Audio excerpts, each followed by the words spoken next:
Okay, where were we? We were. Maybe the episode should start out with a giant computer screen. Right. Neon green text on a black background, like ye Yeah. old Compy 386. The God computer. It's running So a self-diagnostic. this would be. I don't think. Have we made any reference to the restore point or the God computer? Would this just be a cold open that we This wouldn't, the this is a audience wouldn't cold necessarily understand? Yes, this is a cold Yeah. open. It's going to be up to the chronological order to explain it. Breaking Bad season 2. Yeah. Am I thinking of the right one with the airplane bits floating? Oh, I think that's one of the later seasons. Maybe But you're right. yes, I really like the way they did that. Floating. Cool. I think you're right because that was after Jane's dad. Yeah, Who is season one of 5 my episode 2. favorite actors. The dad, or you're talking about Jessica Jones? The dad. Who is that actually? I'm not placing him. I'm not thinking of who it is. That's John Delancey. He plays a few of my favorite characters. Wait, do you mean Donald Margolis? No, Oh, is the character Jane Margolis? I mean the actor John Delancey. John Delancey. I don't think I know him. You said he's one of your favorites. This is why the new setup is bad. My Little Pony, Friendship is Magic. I haven't seen that one, but if he's in it, I'm gonna watch it. You know what? Because the whole brony culture is so sort of like renowned and famous. I didn't necessarily know that it was like toxic or anything at the time, but when that was all coming out, I gave My Little Pony a try. I watched 3 or 4 episodes because I thought, hey, I like cartoons, I like Adventure Time and that kind of stuff. I might like this. I don't get it. I don't get it. I don't get how it appeals to people that it's not targeted at. I don't think anybody has an explanation for that. I think that they're clinging on to the community because there is a community. I think Mm. it's like people who are famous for being famous. Oh, I are think you a it's I think Stargate it's person? I am a Star Trek person, and he has been in lots of Star Trek. Oh yeah, I'm seeing that. And also A he bunch of voices my favorite character from StarCraft. StarCraft. Well, season is Torchwood the same as the game? What is Torchwood? Oh, that's a Doctor Who thing, right? Torchlight, I'm thinking, is the game. He did StarCraft stuff. Yeah, he was Alarak in StarCraft 2. Cool. Alarak is the coolest character that they've ever made. Just an unrepentant bastard. I'll get around to StarCraft someday, probably. But anyways, this week, what we're working on. Yes, Why the were we God going down computer. that route? Oh, the God computer, the cold open. Yes, it's running a self-diagnostic. Because nobody's really operating the computer, it's self-operating, so it's self-diagnosing because it's detected some weird shit. There's a turd in the Right. punch bowl. And so it would basically just be what you described. Self-operating is doing a diagnostic question of yes, no questions, having to type in y/n answers in order to proceed. Initiate restoration sequence, Y. Initializing ellipsis. Is it ellipse or ellipsis? Ellipse is the shape. Ellipses is the dots. Yeah, I have no idea. I just call it a beat.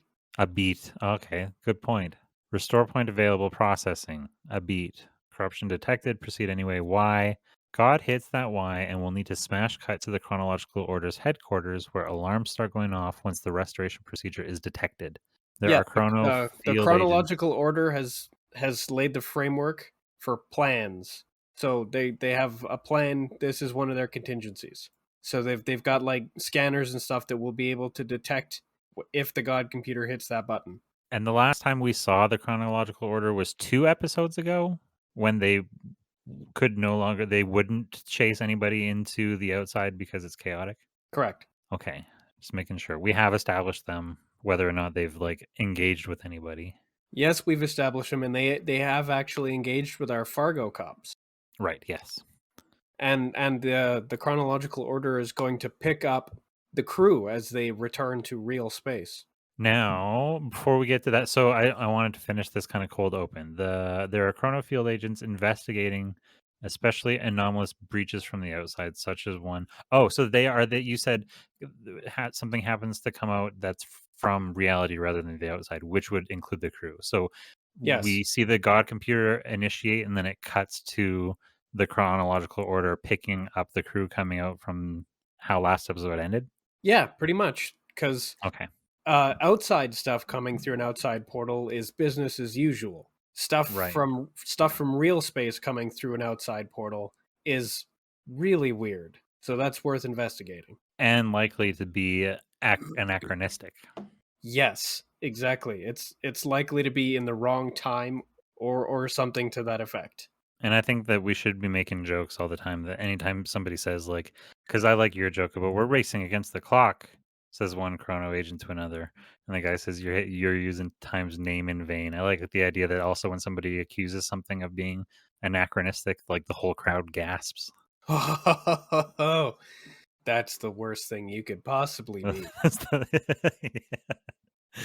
So we have the choice of going directly from the God computer to the Chronological Order's headquarters, where alarms start going off, where it said restoration procedure detected on their screens and stuff, Yeah. or we go directly from the restoration restore point available processing proceed.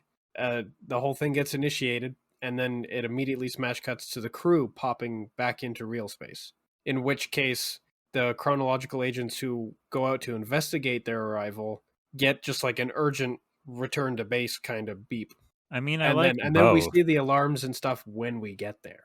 I like both for dramatic reasons and all like I mean all sorts of reasons. I like the idea of the cold open and then doing like starting inside like a wormhole or whatever that looks similar to the last one that we established with the buddy cops, but you hear the voices of the crew doing that like whoa and falling into real world, approaching. Dan throws up. Oh, I like that. He throws up like something whimsical. It's just like marshmallow goo or whatever. Yeah, it's like cotton candy, but kind of syrupy. Oh, that's even funnier if he throws up cotton because he's a It's stuffed animal. yeah, but it has to be cotton candy, but it's like the same color as him, so it's pink, but it's all stained and kind of weird. That's pretty funny. I like that. Or it's So just it, like it's yellow still foam. gross. It's still Yeah. gross. How to get custard in it? I'm a sweet bear. I'm made of sugar and spice, and that's about it. Sugar and spice and Sugar and whey spice and protein lice powder. Yeah. And lice, yeah.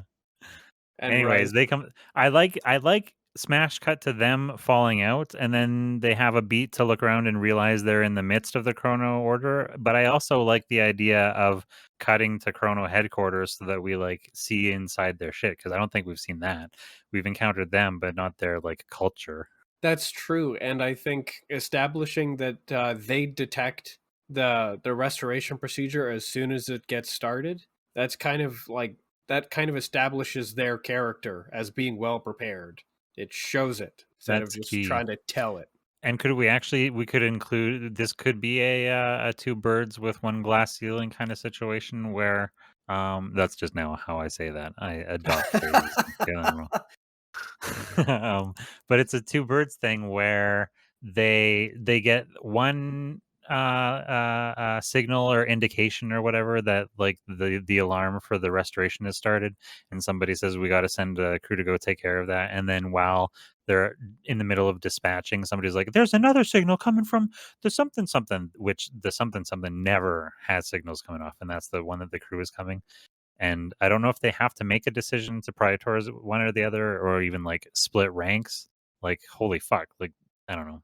We have Oh, to send I prioritize that. think I just kind of figured out how it would go, Yep. and I'm gonna rip off Star Trek. Tell me how. Because in Star Trek, there's a thing called the Omega Directive. There's a Is that special that's the kind of prime directive and there's another one? yeah, and actually, the Omega Directive overwrites the Prime Directive. It's Okay. just about the only thing that does. The Omega particle is super unstable and dangerous, and can make faster than light travel impossible in a large area if it destabilizes. Okay. So as soon as one is detected, all shipboard systems become inoperable. The ship actually just stops right there, and it can only be overridden by the captain. Only the captains happen to know about the Omega Directive. So And are all the electronics on the ship stop working, and every screen just shows the Omega symbol. and so that's kind of what's going on in the headquarters? What's going on in the headquarters, I think, is that they get their a miniature kind of alarm blip that states that there's been another outside breach with real space material detected, and it's just like, oh well, we better send out. Agents are already en route. we've given them the coordinates, they're on their way. And then suddenly all the screens in the headquarters shut down and then come back on with a brand new kind of symbol or message on them, and a big alarm system starts going off. Like all systems get totally overridden It's by this. yeah.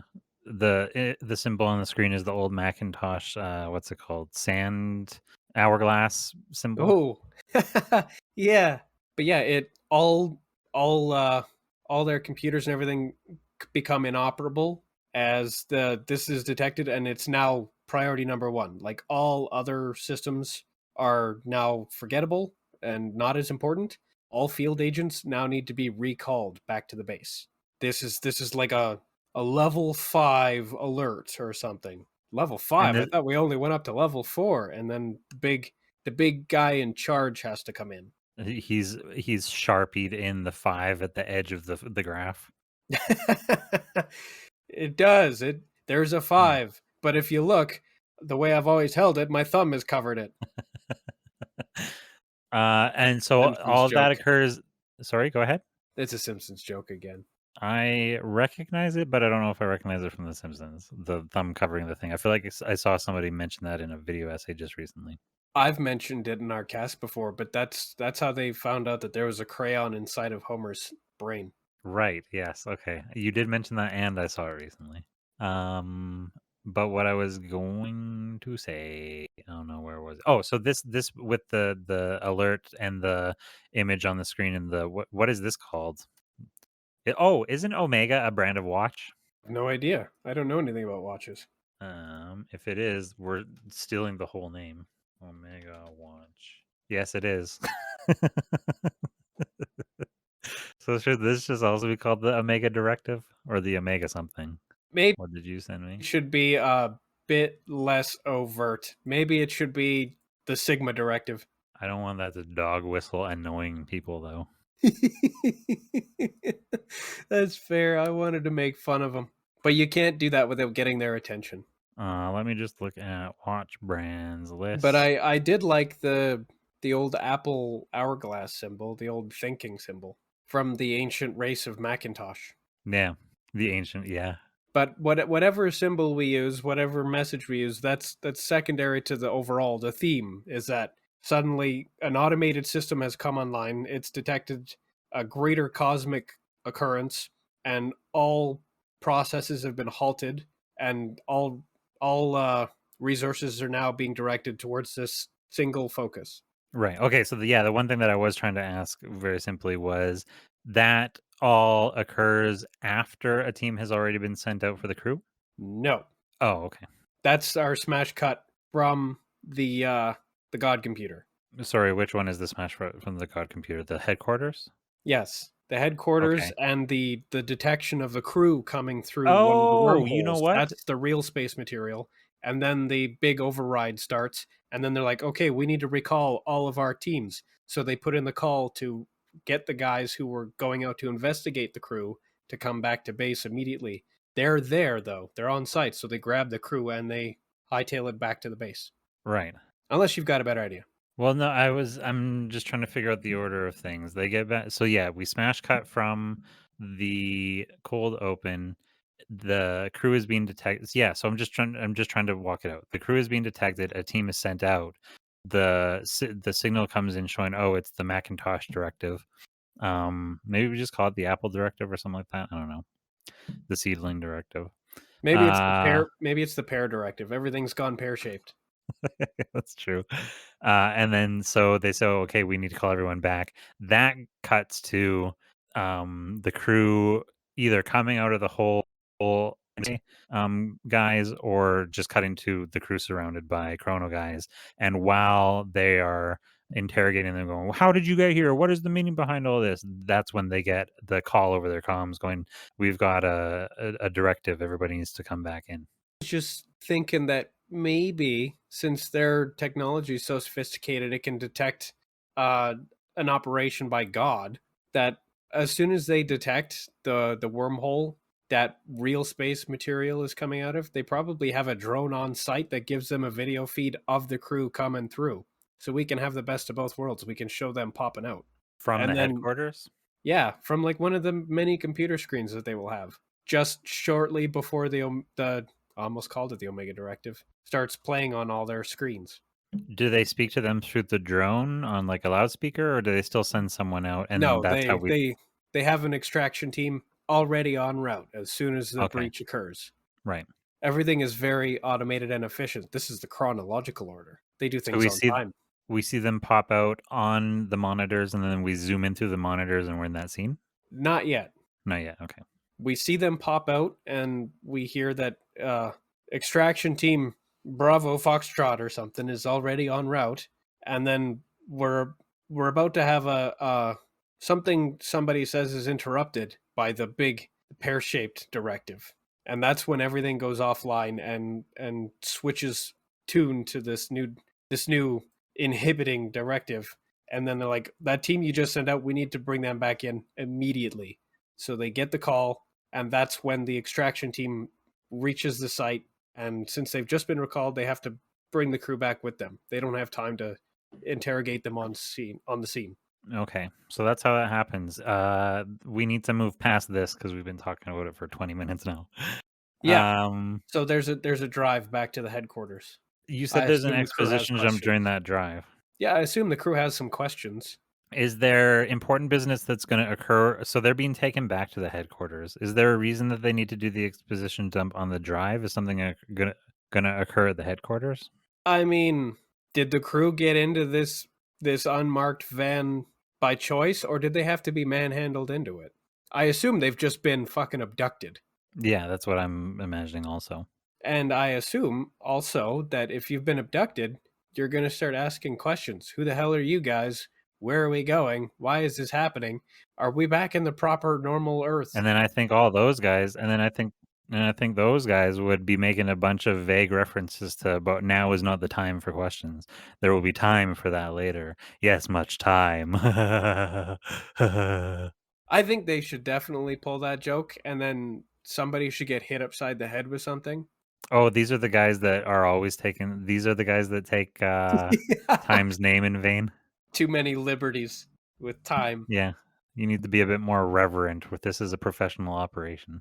They're not serious enough. They're just jarheads. That's exactly why they kept driving for half a minute, because they were so close to the extraction point already. When they were recalled, they finished the 30 seconds of the drive to go and pick up the crew and then go back. Yeah. But now they've got them, and Straight Woman isn't going to put up with their shit. So she'll be like, I mean, she just came out of a weird alternate dimension, narrowly avoided explosions, got beat up by little gnome cops, got almost, almost imprisoned by weird doppelgangers. Like they've Does been through some stuff, so they're probably a bit no nonsense at this point. So one of these guys is definitely going to get hit upside the head. um. So what is the exposition dump then? Does the Chrono? I I keep assume wanting to one of call them these Chrono guys. Triggered. They have all of the answers for them. Who are you guys? We are the chronological order. Yeah. Okay, what does that mean to me? Probably nothing. Where are you taking us? To our headquarters. There's been an incident. I guess, yeah, you'd have to go through if we're actually making them ask questions, then we have to logically consider what each of one of those questions would be. Who are you guys? Why did Yeah, why did you you pick abduct us us? up? Yeah, what Because do we have to do with you? you came out of one of those holes. What do you give a shit? You weren't supposed to be on the other side of that hole in the first place. You could be contaminated. So at the very least, we have to take you back and decontaminate you. Yep. Rechronologize? Rechronologize. Yeah. Oh, that almost came out like as a weird anal based word. Come on, baby. Let's do Recranalize. some cranal. That sounds like a bad sex talk from one of these two guys who doesn't take their job seriously enough. Yeah, with that energy. Come on, baby. So yeah, Um, they had this little exposition dump where they get to ask a few questions and they get answered, maybe not to satisfaction, but enough that we know that it's a chronological order. These guys are recognized as being from Earth, having traveled to the outside and then come back again, which makes them a problem. They were never supposed to be there. They were always supposed to be here. So we're going to decontaminate. So right now, the chronological order has picked them up because they've detected that there was some sort of time anomaly. They don't belong from where they came. They belong where they are now. How did they get where they were? So they have questions, but like so the reason the one of the like story arc that I had proposed these orders for in the first place was to do like a not National Geographic, National Treasure, Da Vinci Code sort of scavenger treasure hunt. Is that what we're building towards with this? Are we're going to have to Yes, figure out, we have to do the hunt to deal with the restore point. will the hunt provide them, are they going to be hunting down something that will help them stop the restore point? Do they want a restore point? They don't know where it restores to. Right. So the safest thing is to try and keep a lid on the situation and in fact the chronological order probably wants it to proceed, but they need to prepare. Yeah, I'm trying to It's remember. the alphabetical order that want to prevent it because it's going to undo all of the timey-wimey bullshit that is to their advantage. Right. I was just trying to remember the order of operations. It wasn't initiated by anything other than the God computer detecting too many chaotic anomalies, right? Yeah, it's running Yeah, like okay. automated software, so it's not really even sentient. Right. So the alphabetical order want to stop it? Is that what we're saying? The alphabetical order want to prevent the restoration because they want the corruption to continue and become the new paradigm. Right. Right. Okay. They want the outside to win. The chronological order want the outside to lose, and if a restore point is what it takes, then that's what it takes. Precisely. Okay. I'm back on board. Just making So sure I yeah, know where we are. we have an objective, we have a group that wants it, and we have a group that wants to prevent it, which means that they will inevitably come into conflicts. That means we have a narrative. Yeah, precisely. So they're gonna the chronological order is going to decontaminate the crew, and then are they going to interrogate them? Because they're going to have Yes, to determine probably. at some point that they would be useful. That's why they They would send them on they're going to decontaminate them, they're going to interrogate a them. task. Their experience with the outside is probably enough to make them useful. They've been there and back with no bizarre mutations or psychosis. That makes them useful. Most people who go to the outside come back really different or don't come That's back kind at of all. funny. Stan is like, "Hey man, we've been there and back again. I wrote a book about it." He holds up the book. Everybody's like, "Oh, that's cute." Little Bear wrote a book. It's got buttons on the cover. He stole the name from Bilbo. There and back again. Yeah, it's now Um, a squeezy bear's tail. okay, But so yes, they, that's enough to make the crew useful. They're undamaged yeah, their experience and okay. and uncorrupted. They Mhm. remain pure. It's a miracle. It's Actually, impossible. maybe that's an important aspect of it is that they really make a meal out of the fact that you've remained pure through it all. It's important to them that their purity is because they are sort of a religion after all. Yes, they are a deeply religious group. So there's some contention about that purity. It's a miracle. Another guy. It's impossible. Ye of little faith. I'm doubting Thomas. My name is Tom. Okay, Tommy. And um, during this uh of course before the interrogation even occurs, they have to get back into the base and be debriefed on the fact that the this new directive has come online. Of course, nobody is going to say anything to the crew, so it's all whispers. They just like whisper. They probably throw them in a holding cell, and oh, it's only after all the lights come back on and the sirens go stop blaring that the interrogation occurs. yeah, I was actually thinking maybe do they not even get to the point that they start to interrogate them? They get them back to the place and they've had all of this exposition dump. They get there, the alarms are just turning down. They have a big gigantic debrief of some kind in like the hangar. I'm imagining Empire Strikes Back. Or I guess I'm The high imagining, council the high council has been summoned. yeah. And The entire chronological order is now in this yeah, one place. and they're discussing this big terrible moment, and somebody says, well, somebody's going to have to hunt down the something something of something, the tomb of something or other in the outside. And they said, who dares go there? We've not blah blah blah for millennia or whatever. And that's when Straight Woman kind of is like, we've been to the outside. And so it's one of those like volunteer for tribute kind of moments rather than interrogated. And then that's how she just because she's such a noble person or whatever, just kind of magoos her way into gaining their favor. Is it Straight Woman who does that, or does Stan just like blurt it out? Oh, That as though place it doesn't ain't so matter. that place ain't so bad. It's no big deal. We've We've been been there. there. Yeah. We've been We there was and just back. there. That was Times Square.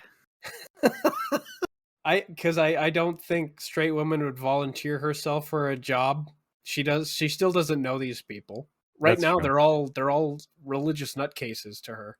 That is funnier if it is an accidental volunteerism, Yes, and Stan would be the one to blurt that out. not realizing that he's like binding himself into a contract. Yeah, whoops, we've just volunteered ourselves. Could it be? So we're going Could it back. be true? Is what you say true? And then thus the interrogation begins. They find out that they have indeed been there and back, and that their purity is intact. And that phrasing in particular probably irritates straight women. You know, what with men talking about women's purity. I got lost in trying to imagine how somebody would be saying like a blessing about like feel the hands of God upon you, and then like clock hands like smack them in the face or whatever. Oh You've been yeah, touched by the hands of God. by the hands of the great timepiece. Oh, grandfather time or whatever. It's a grandfather clock. Ooh, I like that. The eldest, the elder Oh clock, yeah, the elder clock. the first ever clock, the child of the sundial. Yeah, because would the sundial be the god then? It's the monolith. The sundial is the monolith. Yeah, It's the first clock. That's the site of whatever tomb we have to get to. that's the alpha. Yeah, it's just called the site of the tomb of the first clock. Oh, is that the tomb that they have to find? Yeah, That's fun. you have to go to the tomb of the first clock, but the way there can only be learned through the elder clock. The very They first, wheel him out. yeah, the very first It's timepiece that actually mechanically functions without the sun, and only the it's eldest it's member of the council is allowed to wind it up, it's a grandfather clock, like in a wheelchair with a blanket over its lap, and a beard. and those little half moon spectacles.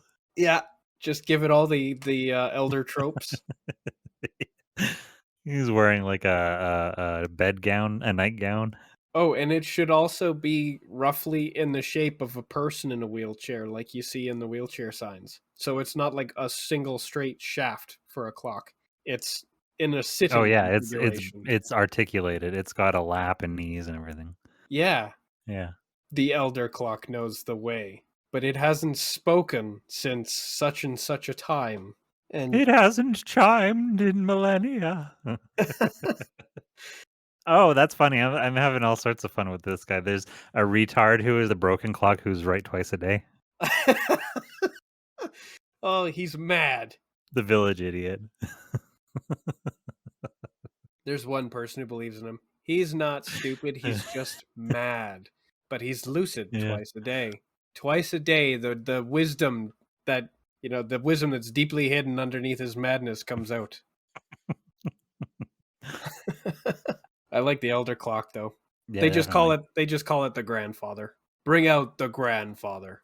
Apparently the tomb of the first clock was swallowed up into an outside portal, and it's now floating as a separate landmass inside the outside. That's why people have to go into it. Okay. It's in ancient times, it was one of the pieces of real space that got swallowed up, as there are many examples of, Kansas being one of them. It used to be one of the wonders of the world. Yeah. In fact, that's an opportunity to do some Mel Brooks shit where there's like an eight wonders of the world, and then a portal opens up and swallows it up, and somebody changes the sign. The seven wonders of the world. I like the sign. And then another guy comes back and they're like, "Who are you?" "I'm Henry Wonder, the eighth wonder of the world." Excuse me, Mr. Wonder, could you just come over here with us, please? We're not changing the sign again. Yeah, we can't afford to. The line of wonders ends here. Never again will a wonder walk the earth. The final wonder. So Craig signs them up for this excursion, this quest, accidentally.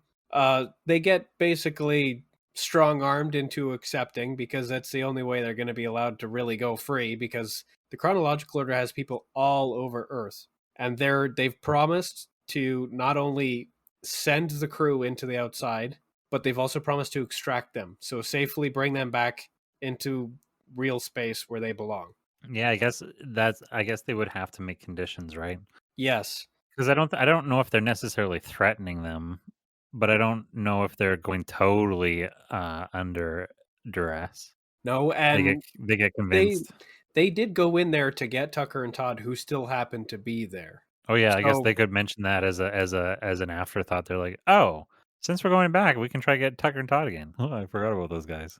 the reason we went there in the first place, and probably a good chunk of And the reason why failed. we're still willing to go back, Yeah.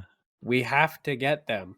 Especially now that we've described the people that we last saw our friends talking to who banished us from the outside. We've described them, and it's been confirmed to us by the chronological order that those are the alphabetical order, and they're out of control and evil. So our friends are in the custody of out of control evil people. Sounds like a regular Thursday.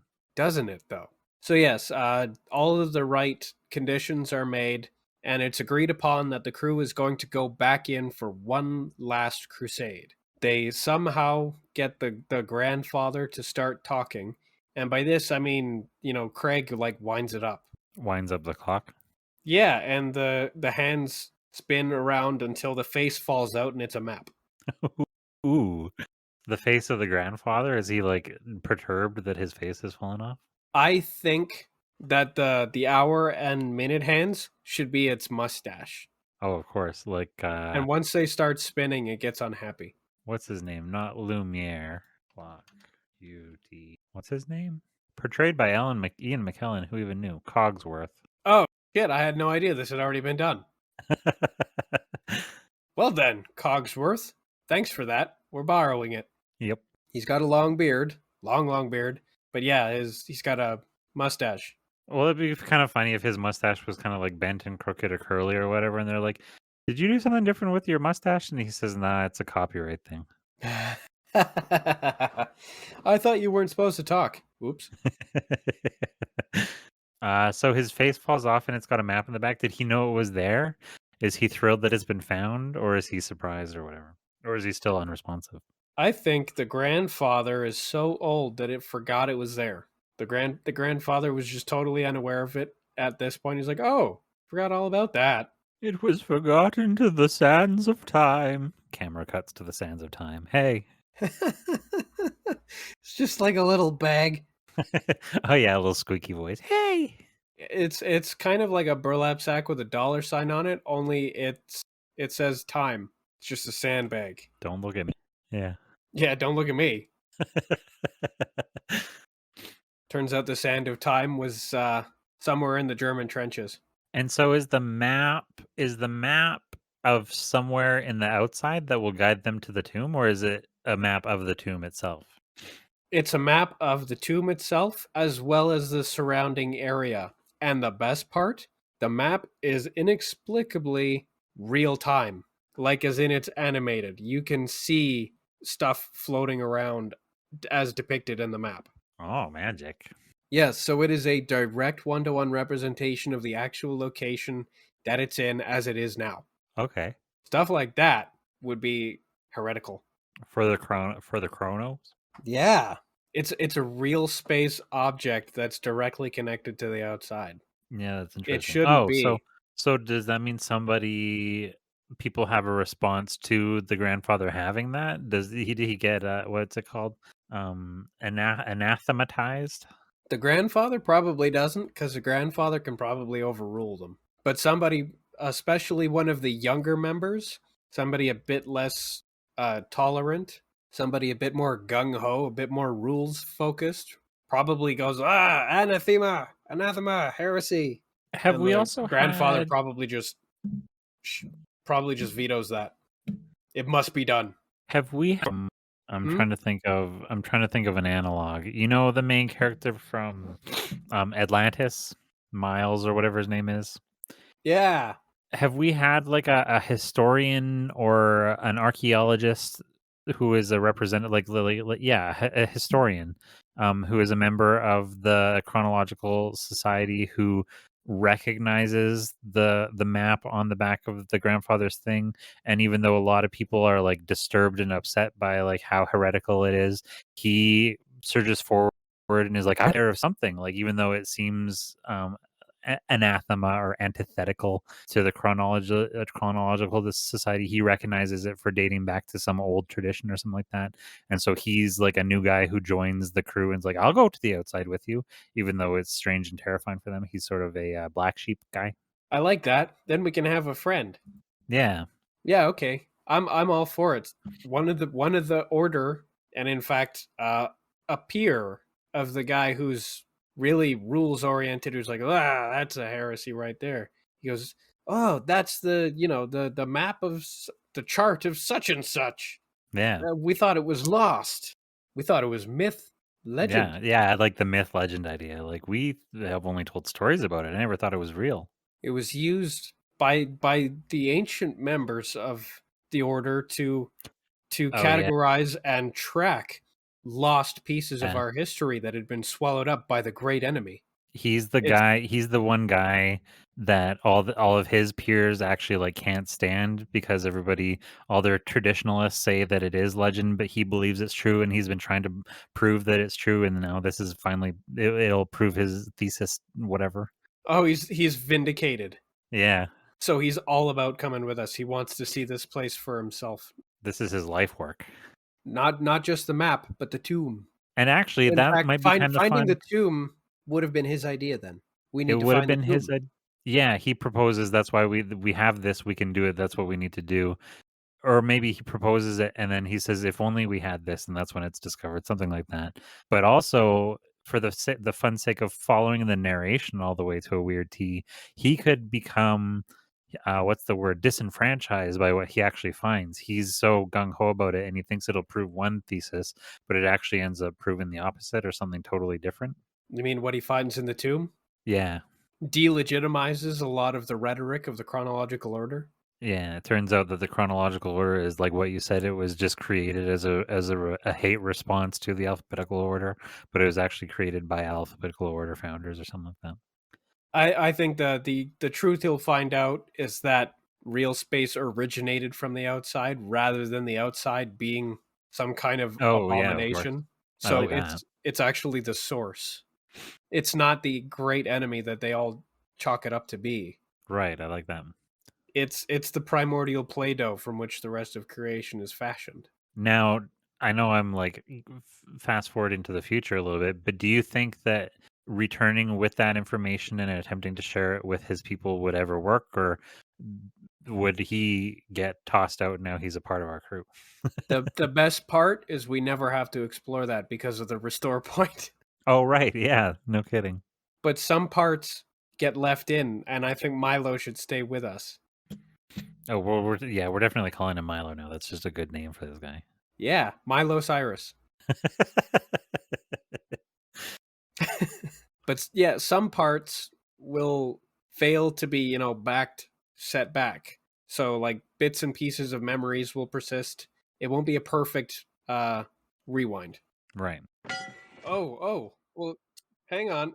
Hang on. Do you guys hear that? That sounds like the ad bell. Your ad. Bring out Your ad. Hey, I think we've got an ad. Yeah, hang on. I think we've got something right over here.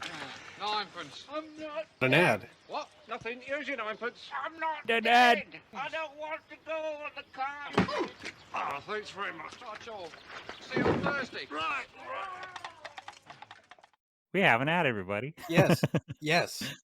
A board game. One that has ruined board more game. families than Monopoly. I was gonna say that could actually is that taken from anything? Because that would be a good, like, line in the commercial or, like, on the box. No, I made it up, but the idea that monopoly ruins families is an old one. Yeah, of course. Even The Louis, meme specifically. even Louis has joked about that one. I don't remember Louis'. I remember many table flips, though. Yeah, now that you've landed on that spot, you have to give me all your money, and even that won't be enough to pay what you owe me. And then I'm going to use it to destroy your sister. Was he comparing it to, like, this is what life is like a little bit? No, he was just trying to say that a Monopoly game over is dark. Well, now that's something else I wanna pursue. Well, I mean, Monopoly is interesting. Is Monopoly supposed to be a satire of like, a societal satire? I I think it has to be, right, because it's capitalism gone crazy, out of control. That's interesting. Even But even the name is based on one of the most unethical things pretty much everybody agrees you can do in a capitalist system. that is true. It's kind of funny that one of the most evil things that you can do in a capitalist system is one of the most well, can we call it well-loved? It's at least notorious, quote, unquote, "games." Yeah, and that's not a coincidence One of because my what favorite the games. objective of the game is to take over the entire board, which is a monopoly. Yeah. Anyways, the motivation for our ad this week is that the last two were like substances that you could consume or apply to somebody in some way that would impact their like brain chemistry or their experience with reality or whatever. So I wanted to Yeah, do we took something a the edge off little, with the blue goo. yeah, something a little bit different, something that's not a substance, something that's like a toy or an item. And that's what I'm thinking a game this week. And this will be the darkest thing that Fisher Price has ever done. Is it so? Here's where I'm wanted to pull Jess into it because Jess mentioned something in a text a little while ago about cooperative. Are they cooperative board games? Are they parlor games? Yeah. How do you describe them? Yeah, they're like cooperative board games. Like there's one literally called Pandemic and So you Always have to target survive a Malaysia pandemic. first. Pardon? Always target Malaysia first. Yeah. So you basically like, you get infected and the different parts of the world are infected and then you've got like the researcher and the scientist and Is it um similar to the mobile game like Pandemic Inc. or Contagion Inc. or whatever it's called? Plague maybe Inc. Plague Inc. I Plague don't Inc. was know. based off of a flash game that I played the shit out of, and you would always lose unless you targeted Malaysia first. Oh, that's where that came from. Okay. Yeah, Um the only yeah, way I don't onto know. Malaysia was the port, Hmm. and if they closed the port, you would no longer be able to access it ever through any means at all, and you would lose the Oh game. my. So Malaysia's the center of the universe. Every other place has an airport as well as a port. Malaysia just has a port in that game. But in Huh. the board game, so you have roles. Yeah, every person has a role, and then you kind of like work together to try and um sorry, my cat's being ridiculous right now. Um As they to, so often are. yes. Um I lost my train of thought. Everybody has a role. Yes, everybody has a role. And you try to cure the pandemic essentially. But how is it? If you so you have like turns obviously.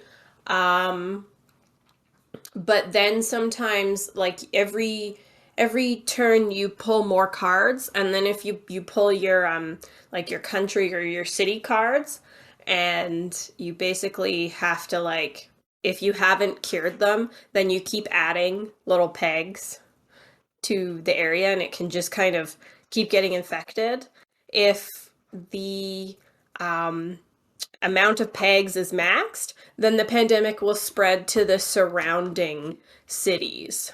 Okay. Well, you're giving me a couple Yeah. you're giving me a couple ideas just with that though. So with Okay. the roles thing is interesting and the role playing and the pairing up and playing into your roles to solve a problem. So I have let me spitball a little something at Okay. you. Okay. I mean, that's standard D&D, but repackaged. Yeah. It is repackaged and probably maybe a little bit simplified because you're just focusing on one thing. But Well, yeah, I guess you've got a single specialization. what I had proposed in the Discord was a board game called Rat Race, and it would be a parody of Mousetrap. But rather than constructing traps to catch mice in, you're playing out like the American dream, quote unquote, and joining the rat race until you either win by attrition or lose by suicide or whatever, video gaming yourself. But to play with Your life is the trap. your life is the trap. Yeah. So what I'm playing with now is a cooperative role-playing game in which you take on gender roles and then play out domestic ideals or whatever as a form of like getting trapped in your life sort of thing. You like playing with gender roles. Well, I mean, it came up last time. Do I like playing with gender roles? Yeah, you I you wanted to personally, make I guess you wanted to make our commercial all about either feminizing everything or non-masculizing it, demasculizing, well, one demasculating. thing Ugh. that's you're blaming the wrong person here because if you'll recall, I brought up blue pills as a Matrix thing, and Jess turned it into a penis Hey. pill. And then because Jess turned it into a penis pill, she protesteth too much, and so the second one we did was in the opposite direction. So that has nothing to do with. I didn't protest. Listen, I don't have time to hire a straight detective to track down the origin of every one of these ideas. All I know is that gender keeps popping up. I'm just saying glass ceilings, mister, or glass houses, or rocks, or two birds with one glass house, or whatever. You know what? I'm gonna give you one stone. Oh no! Yeah, As you're in not. like the weight measurement. You don't need both. You're not using them. So what would the Gross. main like you say you've got maybe 5 cards or because I'm looking here you say cubicle jobs, retirement communities, that kind of stuff. Should there be Yeah. like do you guys remember the Game of Life? Yeah. Yep. I vaguely do, but wasn't it kind of like that where you're kind of trying to get ahead in life? Yep. Yeah, and I guess it's a simulation of basically your life. You can Mhm. get married, have kids. I guess was it meant to be sort of like a caricature of the ideal life or whatever, Yeah, kind of. But it was cartoonified. yeah, it was definitely softer than I think real life is. All those aspirational games. I loved the hell. Did you ever play Careers? No. No. I loved Careers. That was my I never favorite board completed game. a game of life either. Uh-oh. Yeah, there wasn't many. It's a There weren't long many game. finished board games in our house. No, the even Monopoly, we didn't play that one till the end, but that's because you can see the end coming. I don't finish video games either. But Jess, what were you trying to say about cards? Oh, like, you roll the dice or whatever, and then similar to Monopoly, you roll the dice and then you move and then you have to pick up the cards. There could be like life. I'm talking like we're making this game. We Yeah, are. we need to That's what we're doing. we need the mechanics. What Okay. are the mechanics? Like life So stuff, that we can advertise it. major life events, maybe like positive life events, negative life events or something. Or is it just going to be negativity in this game? Well, so I'm imagining it as mostly negative, and actually maybe this is how Tucker was mentioning not that long ago about how he wanted to do send off of falling down, and so how would it be funny if this was that? Is you're playing a guy who's lost it, and now he's just trying to like get a leg up, but the system keeps holding him down. Mm-hmm. I think the funniest way to package the negative stuff is to disguise it so that it's all monkey paw wishes. It's something that initially seems positive but proves over the long term to be horrible. Like a divorce. Well, I guess it's I don't sort know. of it Some of depends on. some of those seem horrible and then turn out great. I That's always go with the Louis C.K. stance on divorce is that they Yeah, don't happen unless they need to. divorce is forever. It's like an oak. It just gets stronger. What Marriage is for about- how long you can hack it. What about having to pay child support? Well, so before we go into that, I did wanted to like just discuss what the tone of the commercial would be because I almost imagine it as the tone is being the commercial is being narrated because this is like a kid's toy commercial, and if you remember the energy of those was always like it was like a fucking circus. There's always kids screaming about the play that they were doing and throwing getting into trouble. Somebody was always yelling. Put the pieces into the slot, make the right selection. And then you get a little too close to the edge and it's zap. Ow! Yeah, that one. Also, don't wake daddy. Oh, hey. This is just every board game now. Yeah. But anyways, that kind of energy. But so like a guy explaining how the game works, and he is condescendingly celebrating the people in the game. Something negative happens to them, and they get all excited and show, "Yeah, I got a divorce." And the announcer guy is like, "And you love it." You are like basically like rub it in the face kind of thing. Hey, I got Oh, a I like terminal that. illness, and you're so happy. Opposite energy. Yeah. I like that. Then You it's have just cancer. bald face tragedy. Gotta love cancer. Wow. You just went bankrupt and lost your house. Awesome. Your wife's left you for a doctor. You're getting fucked from every angle. And so's your wife. Oh, it cuts away, and it's the hosts from Most Extreme Elimination Challenge. They high five. Everybody's Do they high-fiving. Do they high five, or Yeah. does one just hit the other across the head with that paper fan? I guess it would be that one. Yeah. Oh, I love that show. I think for the most part, that's a decent fleshing out of what the product would be and how the commercial would go. You roll the dice, you move across the board. Each spot on the board, of course, either is just a safe space, or it happens to require you to draw a card from a select number of piles. They probably rate from like bad to grotesque tragedy. Like, is Ooh. there anything good?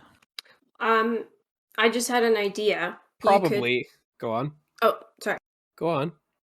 You could do it where you roll the dice, you move the spots, and it could be a select number of cards. Like you only draw one card this time, or you draw 2 or 3, and you have to like play all of those cards that happen to you. So you could get like 3 things that happen to you at once.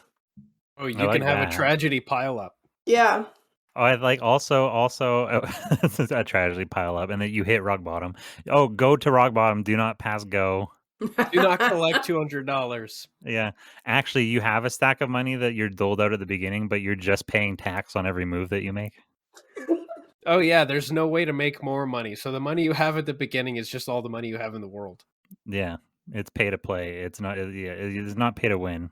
You basically just don't generate money. Everything just costs. Continuing to live is just like a slow, endless cost. Yeah, and you never get any money back. No. In fact, one of the cards you can get is lose your savings, or like, or blow it on like on a horse race or something like that. But there should probably be a few good outcomes just to make the bad ones all the more severe. But the good ones should probably still be kind of monkey paw. Like, you get a promotion. Welcome to a higher tax bracket. Oh, that's interesting. If it's like some sort of like additional item, like you know how in like I don't know, just like a little glass pebble or something, an extra thing you collect, but other players can just take them if they feel like it, or there's like they can pull a card which allows them to take it from you. You just got into your dream career. Unfortunately, now that you have no time for anybody, you're single and nobody loves you. Also, you picked a triple fail score, so your wife is also being fucked by the guy that you lost your job to. Brutal. The most brutal. Are there win conditions, or is it's that dire and nihilistic? It's more of an infinite game. The actual goal is to stay in the game as long as possible. The last person still who has yet to go bankrupt, end up homeless, or get murdered, or just commit suicide is the quotes winner. King of the hill. Yeah, basically last man standing. Or lady. Or lady. I would be really bad at this game. Because I'm bad at Monopoly, and the objective there is to win. Jess, would you play this game at your birthday? No. Did you say no? I'd play this game any day. How quickly you can get to rock bottom? And there needs to be a card that you can draw that says, and you thought rock bottom was the lowest. What's Turns out the board has an underside, so you have to flip it over, and now you're in hell.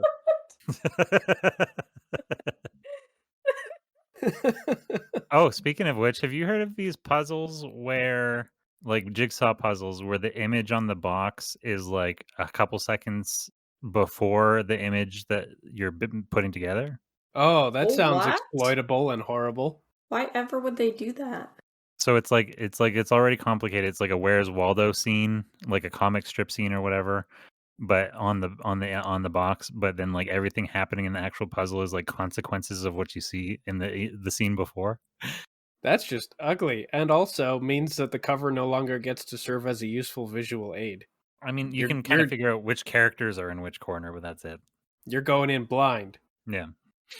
I mean, there are those. Have you seen it's like just a single white square? No, I gotta be honest with you, I haven't seen a jigsaw puzzle in like 15 years. I worked in the disability sector. We used to go to the puzzle store frequently. Oh, yeah, I'd see that. I want to go to the puzzle store now. Puzzle store is pretty cool. Anyways, I think that's the end of the segment. Yes, I definitely want to double down on there being underside to the board and that actually being Oh, hell, yes. and that's part 2 of the game. Can there- Basically, all penalties are now double. It's like a sudden death kind of thing. Oh. A hard mode. Yeah. New game plus. New game minus. Can there be like a random card where in the pile where it's like you're essentially oh my god, I can't say Oh no, disqualified. exqualified? That's where we're at today. Huh, you Uh, got exqualified. You got exqualified. So you flip over a card and it's just like, leave the table, you're out. Pretty Just much. get the hell out of here. Oh, you do actually get ejected from the game and you have to go wait in another room? I was Yeah. trying to You say get ejected? I can't. Were you trying to say Eject-qualified. also excluded/disqualified? I think so. Exqualified. I'm going to start saying that now, but that does sound very urban American English. Oh my god. Go sit facing the wall. Go sit in the corner. Yeah. Go have a, what do they call it? Go have a dunce timeout. Yeah. Oh, the game comes with a dunce cap. Basically, what I'm trying to get at is you draw a card and your character just you know one of the random cards Defeated. gets you couldn't deaded. handle the strain. Couldn't handle the strain. You pull the card. It's like, oh no, you committed suicide. You took the coward's way out. Yeah. Pills, is it?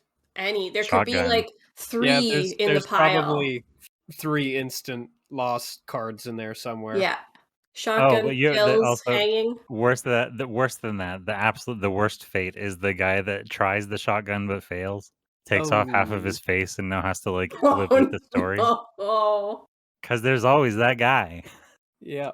This is a game of statistics, and we need to include the worst possible outcome, which is actually surviving. Please put that in the disclaimer. This game is based on actual statistics. Yeah. That's how you know it's terrifying. Oh, actually, that is the point of the game. The game is to become a statistic. Oh, I think that means we might be onto a naming convention. Ooh. Oh no, a naming convention along the lines of Stats something. Something stats. If the objective is to become a statistic, stat then is it's gotta born? be in the name. Interesting. A Stat is Born, starring Lady Gaga. I want to say a stat is born. Yeah. Stat bundle. What's a stat bundle? That sounds homophobic. I don't know why. Does it sound homophobic? A bundle of stats is a terrible thing to call a gay person. I don't want to be a homophobic. Where did that even come I'm hooked on phobics. Somebody's making a play on words. from? I get it. I get it. Welcome to Autism Hour. Welcome to Jokes by Association. Welcome to pedantry. Yeah. Welcome to pull the fast one on you. A stat is born. I'm wondering if it shouldn't be a bundle of stats now. Bundle of stats is pretty funny. It's not homophobic. That's one of the reviews. Amazon review, 1 star. It's not actually homophobic. Yeah, 1 out of 10. Was expecting a bit more homophobic. Not as expected. Not as homophobic as I was hoping. 1 out of 5. And then somebody comes and detoxifies that guy. Yeah, somebody just sprinkled some of the blue goo in his face. Ugh. Blue goo. All right, that's been us talking long enough about this one. All right, yeah, we've made a game. We made a game. We made an ad. Can you guys for real make that game and patent it, please? We're gonna make all the games. We still have like 2 other games to make. I think now that we've recorded it, we own the intellectual property, or at True. least the copyright to it. That's why we have this podcast, is so that we can actually like lay claim to the shit that we randomly come up with. Whenever I'm not stealing something. Yeah. But whenever I steal something, I'm actually trying to make a reference and I just forget to refer to the thing. That's art. That's art. Thanks for being here, straight woman. Yes, thank you. You're welcome. Thank you for having me. It's a pleasure as always. I'm excited to hear about how the finished product for the ad goes. We couldn't have done it without you. You'll see it next year. Yeah, for real. Okay, enjoy the rest of your recording. Thanks. Have a good night. Bye-bye. Bye. And now back to the show.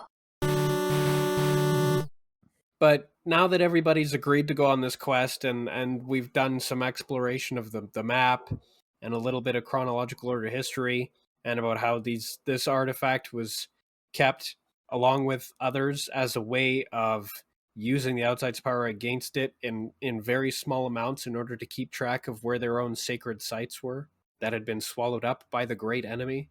And from there, we can move on because we can show like a very similar, almost equivalent scene occurring in the Alphabetical Order headquarters in the outside with Tucker and Todd failing to absorb anything. Cut away immediately from them deciding that they're going to go back into the outside from one headquarters to the other. Yeah, to a very similar scene because you better believe the Alphabetical Order had their alarms go off too. Yeah. But they're getting much more militant about it because they want to put a stop to it. The Chronological Order knows that the Alphabetical Order is going to move on it. I was trying to imagine what their headquarters would look like, and have you seen Disney's Hunchback of Notre Dame? Yeah. Or I guess anything with like a catacombs made out of skulls. Yeah. Their headquarters is a catacombs made out of SpaghettiOs. Or no, not SpaghettiOs, Alphagetti. Alphagetti and like alphabet breakfast cereal, stuff like that. Yeah. Every now and then they'll find like one of the Lucky Charm marshmallows and throw it out because it's not a letter. Get that shit out of here. And everything in the entire place is categorized alphabetically, of course. Oh, of course, yeah. So it's a library. Oh, I forgot all of the jokes commercial about. I was about to make a Dewey Decimal joke, but we've already done that. Saint Dewey. Praise Saint Dewey. Saint Dewey, yeah. It's his prophecy that this would happen, and we need to stop it. The Dewey that's Decimal interesting. prophecies. That's where we start getting into the Da Vinci Code thing, and it turns out that Dewey Decimal was like a secret lover of the founder of chronology. Oh, scandalous. Yeah, of course. Grandfather Clock is like their love child. He won't tell anybody. He doesn't remember anyway. But maybe that's one of the things they can find in the tomb of the first clock. Is like their marriage VHS. Betamax. Nobody even has anything. Oh, this is a true relic. It's a laser disc. A reel-to-reel. It's 18 millimeter film. Yeah. It's a series of tablets that you're supposed to flip between really fast, so it looks like an animated picture. Oh, it's like the Lumiere box or whatever. Yeah, it's just like thumbing through the pages of a scrapbook that you've drawn a slightly different picture like on. An upside down image. What's it called? Projected through a slide. Yeah. Yeah, but it's done on like ancient tablets, and you just kind of have to go through them fast enough to make it look animated. Yeah, with your quick change one at a time. That's very funny. Yep, like they did back in ancient Sumeria. Shadow plays. Was it Sumer or Sumeria? Sumer is a thing. I feel like Sumeria is a different thing. No, it's Sumer and Sumerian. Something that is Yeah. Sumerian is of Sumer. Of Sumer, yeah. He's Okay. not a Suma. We're gonna tuck that one away because I want to use it later. Okay, so they're in the Alphabetical Order's headquarters. They're talking about the prophecies of Saint Dewey and about how the And great their alarms start blaring. Yeah, well, I assume the alarms have already blared. Hmm. We've already done the alarm blaring and all that. Right, Although, right. if that would be an opportunity to have the Alphabetical Order have kind of a funny siren. Well, I mean, technically, if we really wanted to break it down and get very cerebral with it, they could have reserved the sirens for after the meeting because S comes after M. Ooh, that's a good point. We should do that. I mean, we could work that into the script where somebody could say, like, is it time for sirens? Like, didn't we already do that? I mean, we would have if we were chronological, if you know what I'm saying. Like, nudge, nudge. We're saving it for its alphabetical Gasp. here, buddy. Gasp. Don't even joke. Yeah, God forbid. Perish the thought. Don't even joke. Literally clutching pearls. And so they give their little exposition dump about the prophecy of St. Dewey, and eventually the alarms do come on. And it's just like... And then they immediately are like, yeah, we get it, we know. Yeah, I can't imagine what it would sound like, but it has to be kind of a subversion of the alarm that the chronological order uses. It's just vowels. It's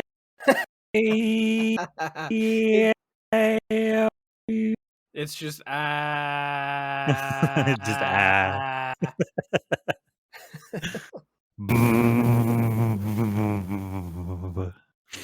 Oh, nice. That's just one extended B sound. Yeah. And yes, they probably shut the alarm off right away because they're like, yeah, we know. Nobody dares to say that maybe that should have been done in chronological order, but everybody's thinking it. Is there maybe a new guy who questions it and they're like, they point out remember, this is alphabetical. You'll figure it out. Do they do that, or do they demonstrate that they're ruthless by taking this guy out and tossing him in like a snake pit? Well, that's funny. They're just like, oh, that's an excellent question. And then I guess this guy would be supplicant D. Please follow so-and-so down that hallway to have all your questions answered. Throw him out the back door directly into a giant mouth just in the ground.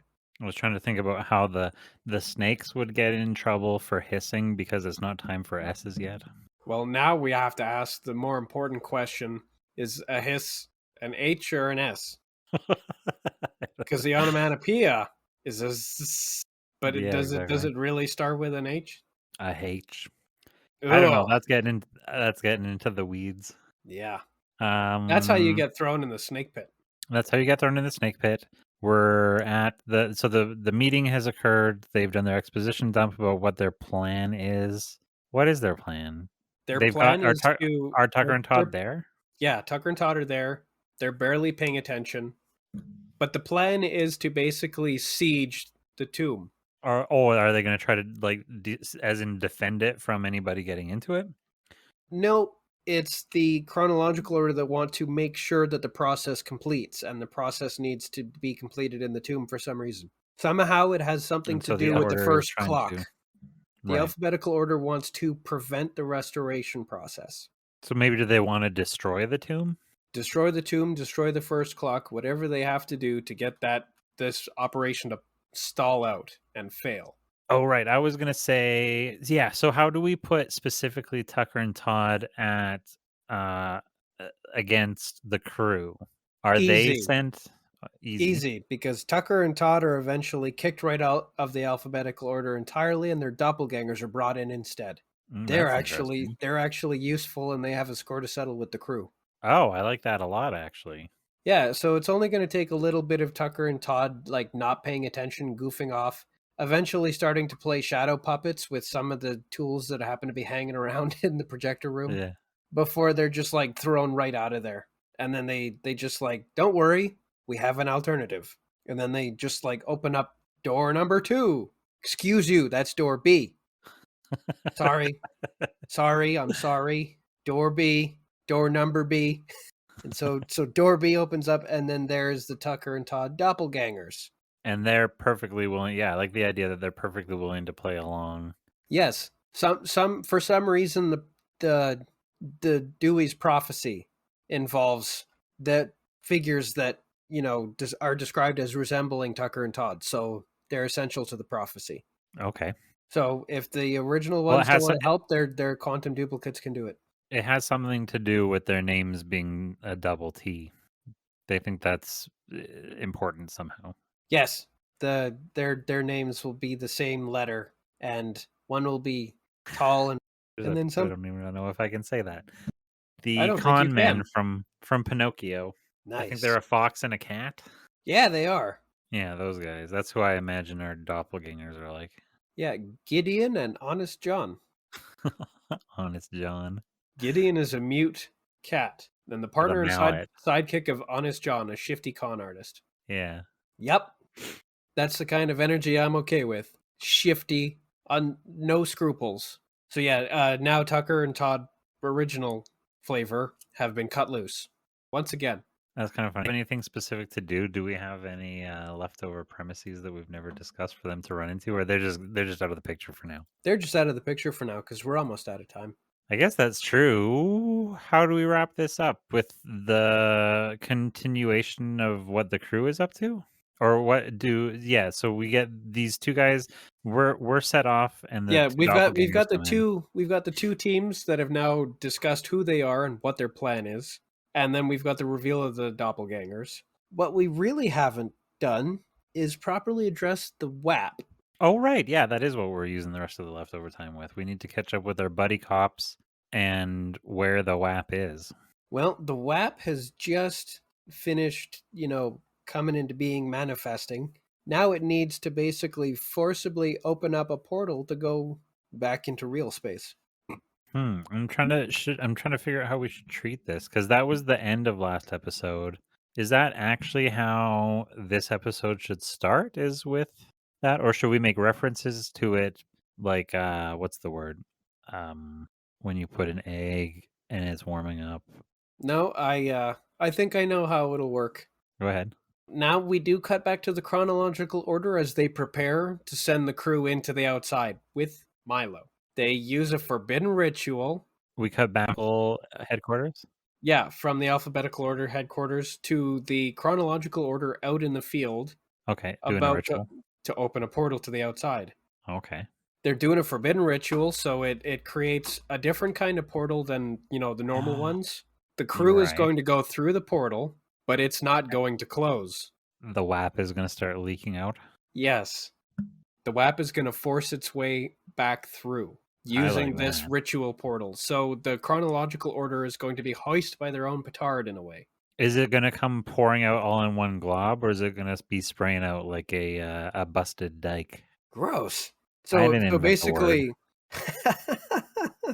so the WAP is basically going to pour out in the same way that the buddy cops poured into the outside? Yeah, I think so. Like either in like small leaking streams, it starts as maybe reality like starts busting a leak. Like it starts coming through in little cracks, and then the cracks get wider and the streams get stronger, or it is one just big like gigantic rainfall, one big giant dump. Yeah, it probably comes out as like a big jelly roll ball, and then kind of unfolds into its true glory. I do like that. But it will start by them becoming quite alarmed by the portal not closing behind the group. It's supposed to close. Don't you remember the ritual you need to do the ritual again in reverse? Oh shit. Because is it that kind of they all hate doing stuff backwards.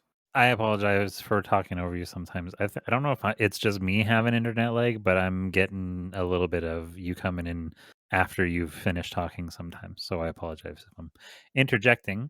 But I was going to ask about the jelly roll comes through. Oh, is it the type of reveal where they've created their portal, they send the crew through, and then they turn their back on the portal, expecting the ritual to be over, but the glow from the portal is still on like the backs of their necks and doesn't recede. One of them kind of points out, "Have you guys noticed the portal's still Yeah, glowing? isn't that Should portal's that have lasted a closed by long now?" time? Yeah. Oh shit. We have to do the ritual again in reverse. Oh, I hate doing things backwards. It would be kind of funny. The ritual to close it wasn't shown before. They're kind of just doing the like that's that, brushing off their hands. The ritual's done. And they go, "Oh man, we got to repeat the closing ritual." And the ritual is something really stupid. They got to say like "rinky dinky stinky pinky," and they're like tickling their elbows or something. And now they have to do it in reverse, Yeah. which is the opposite of chronological. Oh, So they don't want to do it. There's a little bit of pushback. It's difficult for them to even conceive, but they have to try because the portal is starting to get wider and little cracks in reality is starting to open up around it, which are splitting and adding to the size of the portal. So it's getting bigger and bigger. And what the hell is that?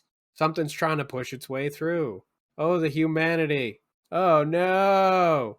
And then a big old jelly roll comes through, just literally rolls in. is it immediately oh no terror reactions, or do they think it's kind of beautiful at first, and that's when it opens up and skrrr? I think it's stunned silence at the enormous and grotesque majesty of whatever this large fleshy thing is, especially once it unfolds and it's clearly a Venus flytrap. I do like the calm before the storm of the soundtrack kind of fades out and everybody's sitting there just kind of like in awe of the mist smacking their faces off of the roiling waves, and then calamity strikes. It's Yes, all suddenly sounds. suddenly the entire team that was responsible for transporting these guys and doing the ritual is swept away in a flood. They're gone. They're done. Yep, there's it comes through, it goes and then there's just like this great big flood, a tidal wave. And then it smash cuts back to the headquarters of the chronological order. They've got like a little map where it shows the little blip of their team and then the blip Oh, and they disappears. disappear. Yeah. Team Echo Charlie just disappeared. Can anybody get in contact with them? Would they see? Nothing, just static. So they only see their team. They don't see their. They don't see the WAP represented on the page.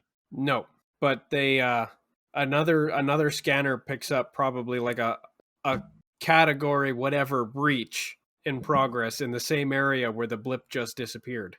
Get a drone out there. Oh, I catch. And then somebody respond. Oh, that's interesting. Somebody responds to it. Oh, and I'm reading 2 new signals, sir. And it's Columbo and Jeff Bridges appear on the drone camera, like kicking ass against the WAP. Oh, they follow it through. Yeah. But they're probably getting their asses kicked. Or maybe, yeah, I guess they're getting their asses kicked. They need a bucket and a mop for this. So they're being swept away in the flood, but it's all part of one big anomaly. Because in the headquarters, they've got one screen that's tracking breaches and stuff, and they got another one that's tracking their agents in the field. Right. And whatever team that was, Echo Charlie, I like that. I don't know why. They disappeared at the epicenter of a massive breach. We're going to have to get some teams out there. Send the drone first. We need eyes on. And how does that play out then? Does the drone find our buddy cops getting their ass kicked by the waves? Now I just have this. I'm imagining this scene where backup starts showing up to support them or whatever, and just Jeff Bridges screaming, "It's not enough! We're gonna need a bucket and a mop!" I think the drone gets there in time to just see that what was once a field is now connected to the Pacific Ocean. It's all just liquid now. There's no sign of whatever it was that caused it. It's moved Oh, on. interesting. Like it's just calm water, Yeah. And a whole bunch of bobbing bodies. face down. Face down. Ass up. I kind of like the idea of like of the reconnaissance whatever jet that goes out to or the recovery salvage team goes out there listening to that song as they see all the bodies, and one guy's like, "That's a little bit in poor taste, man." Could you turn that down? Please. Yeah, they're out there with boats now. Salvage team. Searching the wreckage or whatever. Yeah. looking for clues and any survivors. The outside portal did close. Columbo made sure it closed behind them. Okay. He's got at least enough mojo for that. Are so they they don't actually find the portal. They don't actually find the portal. And what happened to Columbo and Jeff Bridges? Are they still there when they get there? Are they floating? They've gone after the WAP. Okay. Yeah, so it just pieced out and they're following it. Yeah, so there's the only sign that's left is just bodies and this suspiciously warm and slippery fluid. Right. At least that's good. Can they bring is the fluid distinct enough that they can like bring a sample back? Yeah, they're gonna have to bring some samples back to the lab. Get us a beaker of it. Ugh. It's all sloshy, sir. Does it have I sort don't of like care for it. hive mind properties? The goo sample is trying to get back to its mother. Oh, is it trying to return back to the pool? Or it's like tugging in that direction, yeah. Probably a little bit, not a lot, but it does want to return to the greater pool, which is expanding behind the WAP. So eventually the entire world will just drown in its slime. Right. And it's got to be plentiful if they're already taking little boats through there. Probably like neck-high water in that place. So is that how we finish off this episode then? Is the salvage boats getting their sample and then heading back to headquarters? Yes. They have to start doing tests and looking at it through a microscope. What's it look like under a microscope?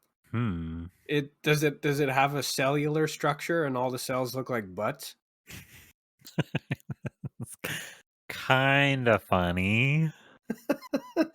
It behaves like liquid, but it has a cellular structure like a slime mold. They're all shaped like buttocks. Its midi-horian count is off the charts. Boy. That's higher than even Master Yoda's. Don't even. Completely off topic. I know we're wrapping up, but I recently found a podcast called Blank Check. But before it was called Blank Check, it was called many other things depending on the mini-series that they're kind of covering. But originally started off as exploring the Star Wars prequels as though they were the only films that got made. Ooh. So kind of the host of the show... none of the context established before them.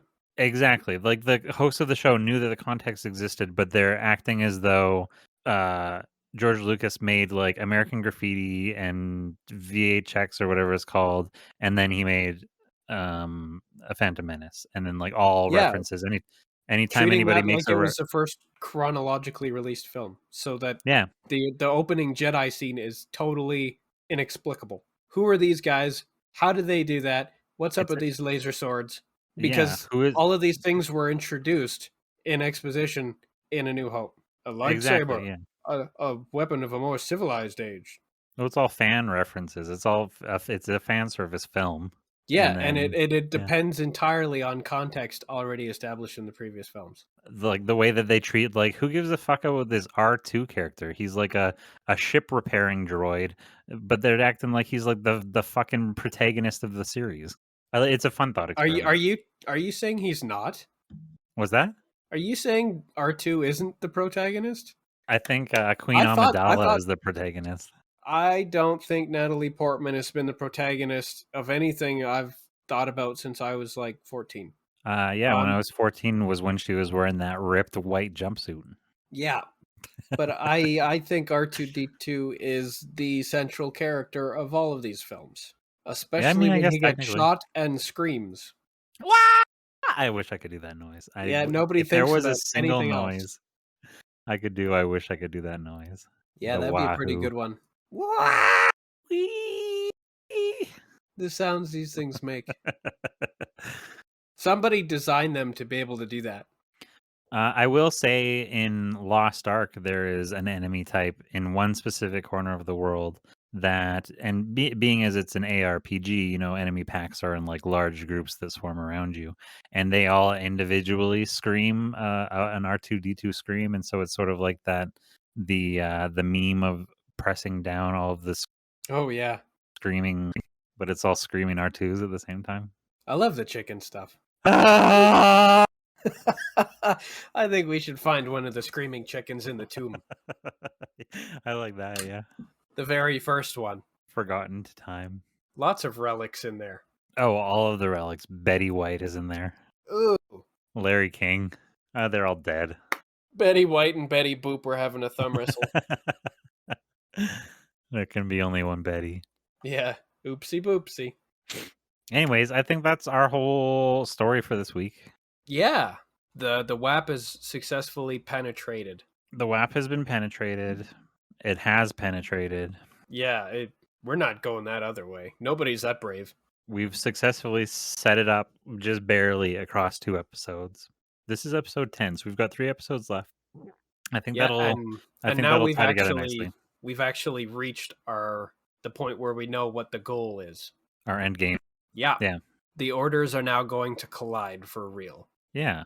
The orders are going to collide. Tucker, Todd, and crew are finally going to actually collide. Evil Tucker and Todd. Yeah. The Oh, yeah, regular that's true. guys have once again been cut loose just in the outside, just left to their own devices. Oh, that's actually kind of funny because I've been envisioning this like final showdown between Tucker and Todd and the crew, but it would be even funnier if there's a final showdown between fake Tucker and Todd and the crew, and then Tucker and Todd are like betrayed by the fact the crew has been hanging out with the other guys the whole time. It like really shakes their confidence. The crew have been hanging out with their doppelgangers. Yeah, They're upset about that. they feel like they got replaced. What are you doing with these guys? We're fighting them. Yeah, but why are you fighting Oh, them? that's not references. I watched Toy Story 3 this week. Yeah. And there's the scene at the end when they're in the incinerator, and it seems like everybody's gonna die, but then the little green men rescue them with a claw, and they literally brought the entire trilogy back around with the claw reference. I don't know if I've laughed so hard in 3 years. That's pretty good. Somebody gave It a was a good shit. moment. Somebody gave enough of a shit about the first film to do that. Yeah, it was good. They made good on their life debt I was watching The Blacklist earlier today, and in like with James, what's his name, Spader? yes, with Ultron. Ultron, yes. And in one of the very first episodes, Raymond Reddington, the bad guy / protagonist of the show, who is a super criminal who's now working as a criminal informant for the FBI. Okay. He's gonna lead them to a clue or a lead or to a criminal somewhere, and they're all like super uncomfortable with it because he's the number one most wanted. Mm-hmm. They've all been hunting him for like the past 20 years, and here he is basically in charge now, leading them on this crusade against some other criminal, and he's perfectly comfortable. He's like, huh, this'll be a gas. and now in like what am I watching, like the 7th season, the same guy he said that to is like, I've been waiting a long time to say this. What's that? This'll be a gas. And I'm like, oh, somebody actually watched one of those episodes before they wrote this one. They do that thing that we're learning to do where they listened to one random episode before they went into a writing session, and they brought back whatever random joke they felt like had justification. Yeah, they're like, look, that's something we're gonna bring back. And the moment was over so fast. But he made sure to say it with the exact same cadence. I like that. And you knew he didn't mean it. So he was just mocking him. Held on to it for 4 years. Yeah, probably longer. Probably more like 5 or 6. All right, just you said something there. like 7th season or something. Yeah, and it's just been sitting in the core of this guy's soul, collecting dust and becoming caked with, I don't know, spite. That sounds like the scene that'll play out on my father's deathbed. Finally get to say all the shit that I've been wanting to say my whole life. Oh, it's like Magnolia. That's one of the cards you get to pick up in this game. The deathbed talk with your dad? Yeah, you finally get to tell your dad all the things you've been meaning to tell him on his deathbed. Yeah, I think there's probably some pretty dark stuff that happens in the game. Oh yeah, it is a dark game. But that's probably for another time. I think. Yeah, it's for another time. I think this has been a cast. This has run its course. It has been a cast starring your friends, Tucker and Todd. I had sat down, I started scripting out. I was going to have a whole take it seriously introduction, not the normal introduction that I usually just drop in at the beginning, but I cannot be bothered. I'll get around to it someday. Someday. Someday will be good. Somewhere over the rainbow, way up high. Yeah. Anyways, that's it. This was a cast. That's all there is. There isn't any more. Until next week. Until next week. Bye. Bye-bye, everybody. Fuck Tucker. Tucker sucks. And fuck Tucker's friend Todd.